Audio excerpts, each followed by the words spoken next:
এক মাস পরেই শুরু হচ্ছে বাংলাদেশ থেকে হজ ফ্লাইট। সবকিছু ঠিক থাকলে এপ্রিলের 18 তারিখ থেকেই পবিত্র মক্কার উদ্দেশ্যে পাড়ি জমাবেন হজযাত্রীরা। ফ্লাইট পরিচালনার প্রস্তুতিও রয়েছে এয়ারলাইন্সগুলোর। তবে শঙ্কার কারণ মধ্যপ্রাচ্য সংকট।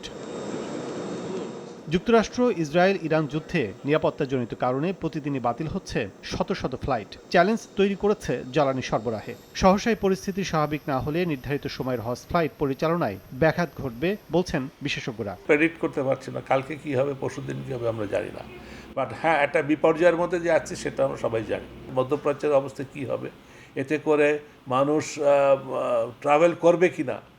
এখন কিন্তু অলরেডি অনেকেই কিন্তু ট্রাভেল পোস্টপন করছে বা ক্যান্সেল করছে, সাসপেন্ড করছে।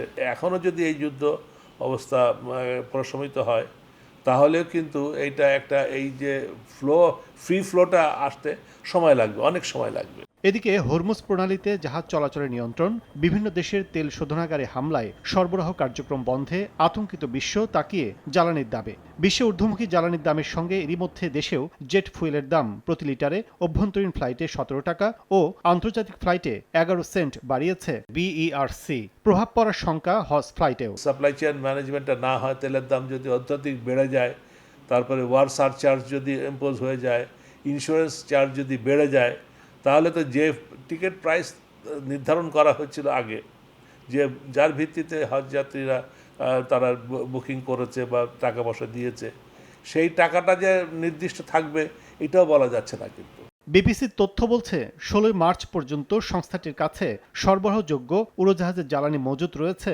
47,445 মেট্রিক টন, যা চলবে 29 দিন। তবে জ্বালানি আমদানির পথ কিছুটা স্বাভাবিক থাকায় বিমান ভাড়া বাড়ার আশঙ্কা দেখছে না হাব। হরমুজ প্রণালীতে শুধুমাত্র ইসরায়েলি এবং মার্কিন যুক্তরাষ্ট্রের পতাকাবাহী জাহাজ ছাড়া বাকি জাহাজ চলাচলে কোনো আপত্তি নেই ইরানের, এবং জাহাজ চলাচল করছেন।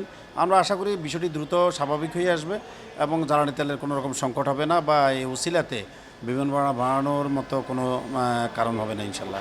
চলমান প্রেক্ষাপটে হজ ফ্লাইট শিডিউল ঠিক থাকা সহ সমসাময়িক ইস্যুতে এখনই কোনো মন্তব্য করতে রাজি হয়নি ধর্ম মন্ত্রণালয়। কাজল আব্দুল্লাহ, সময় সংবাদ, ঢাকা।